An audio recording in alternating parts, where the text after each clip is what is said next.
Fuck them Cowboys! Yeah! Never lose sight of the magic of this football team. Yeah! Here we go! I'm all in.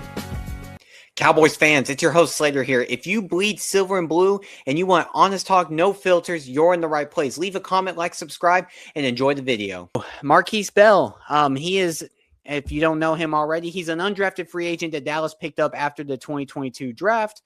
He's from Florida A&M.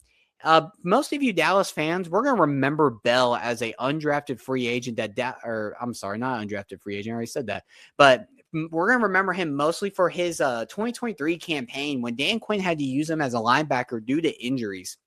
Dallas was suffering at the position.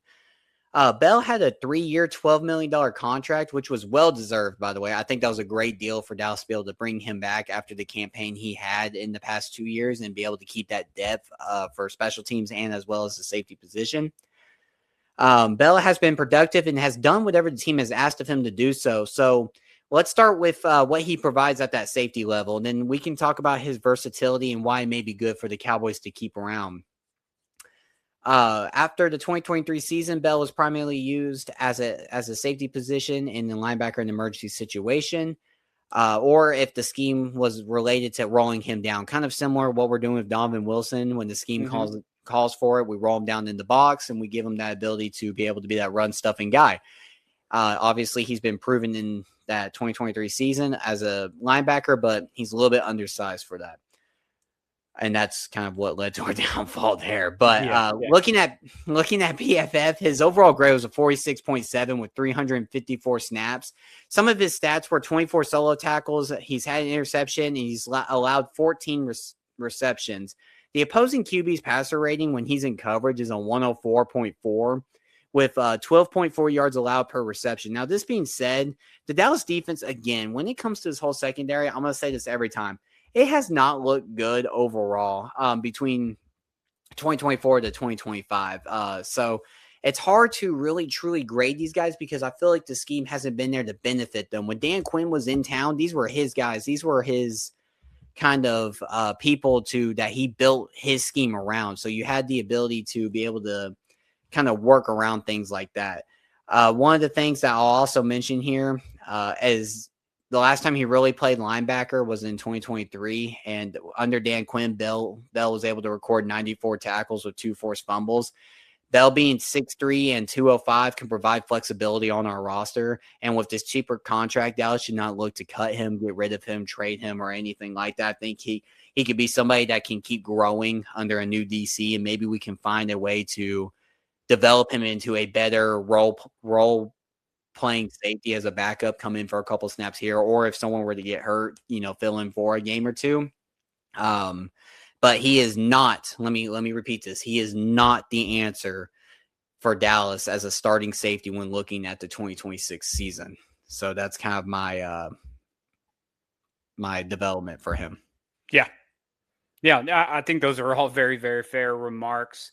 Looking at our secondary and where we're at with the talent and how we acquired it, this is not where we need to be at the safety position, right? Yeah. We have no growth. We have, no development coming up in that spot. We're struggling there.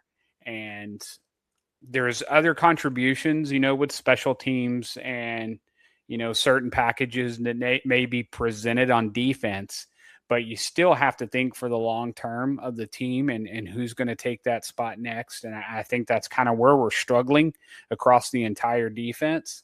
So, I know he's a try-hard guy and he does really well, but I've seen enough things to feel like it's definitely a position that needs some freshening. Yeah, so like I said, he's going to get a player grade of a D, and then overall grade for the safeties is a D. I mean, these two guys are just, one of them, your starter, and Wilson, he's just out of what feels like to be in the wrong scheme and being used wrong. He's not being able to do what his ability is, which is be inside that box, be able to provide that run support. And then if he calls for, being a pass play every now and then, if it's a play action, but this, being in every passing play, being that starting safety for all 3 downs, 4 downs during the drive is really hurting Dallas. His ability to stay over the top to help our young corners is not there right now. And it could be something that develops, but I don't think it will be after being in the league for 6 years.